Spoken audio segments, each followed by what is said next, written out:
સુરતમાં વર્ચ્યુઅલ નંબરનો ઉપયોગ કરી 4.80 કરોડના હીરા લઈ લેનાર આરોપીઓ ઝડપાયા। ઇકોસેલ પોલીસે હીરા ખરીદી પેમેન્ટ ન ચૂકવનાર 2 આરોપીઓને ઝડપી પાડ્યા છે।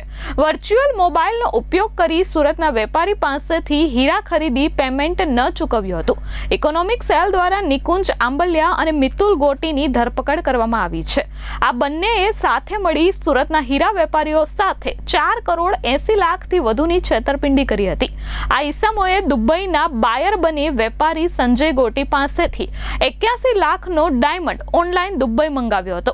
આ ઈસમોએ વર્ચ્યુઅલ નંબરથી ફોન કરી પોતાનું નામ આર્સન ઇસાકો હોવાનું જણાવ્યું હતું। આ ઈસમોએ સંજય ગોટી ઉપરાંત હર્ષિત મહેતા, વિનય કેડિયા, રાહિલ મહેતા, જગદીશ તળાવિયા અને અશોક ગજેરા સાથે પણ છેતરપિંડી કરી હતી। આ બંને ઈસમો રેપનેટ એપ્લિકેશન પર અલગ અલગ વેપારીઓએ વેચાણ માટે મૂકેલા હીરાની ઇન્ક્વાયરી કરતા હતા। ત્યારબાદ 7 દિવસમાં પેમેન્ટ ચૂકવી દેવાનું કહી વેપારીઓ પાસેથી દુબઈ અને હોંગકોંગના બાયર બની હીરા ખરીદતા હતા।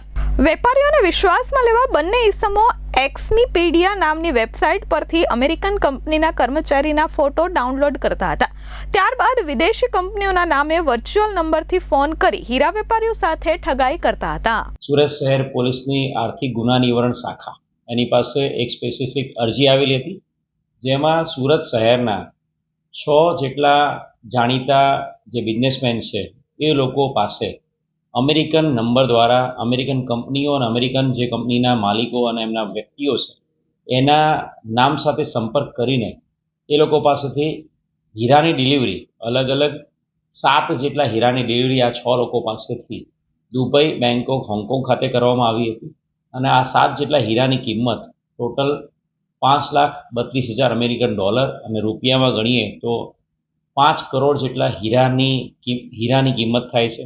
અને આ અનુસંધાને 2 આરોપી નિકુંજ આંબલિયા અને બીજો આરોપી મિતુલ ગોટી જે એમકે ડાયમંડ ફર્મનો પ્રોપરાઇટર છે, અત્યાર સુધીમાં આ ગુનામાં 2 આરોપીની ધરપકડ કરવામાં આવી છે।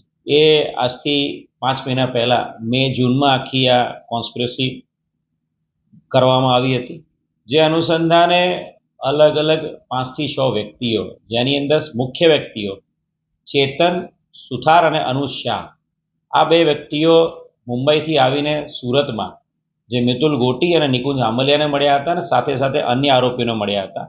અને આ લોકોએ નક્કી કર્યું હતું કે આપણે સુરત શહેરના જાણીતા જે ડાયમંડના બિઝનેસ સાથે સંકળાયેલા લોકો છે એમનો અમેરિકાની અલગ અલગ કંપનીઓના ઓફિશિયલ વ્યક્તિઓ તરીકે કોન્ટેક્ટ કરીશું વોટ્સઅપ દ્વારા અમેરિકન વર્ચ્યુઅલ નંબર આધારે, અને એ દ્વારા આપણે આ લોકો પાસેથી જે ડાયમંડ છે એની ખરીદી કરીશું અને ત્યારબાદ પેમેન્ટનો 7 દિવસનો વાયદો આપીને પછી આપણે એ ફોન બંધ કરી દઈશું।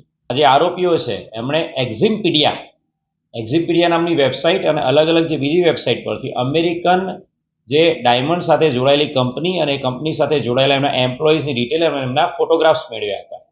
અને આ ફોટોગ્રાફ્સનો ઉપયોગ એમણે વોટ્સઅપમાં ડીપી લગાવીને કંપનીના ઓફિશિયલ નંબર તરીકે બતાવવા માટે કર્યો। Bureau report S24 news Surat.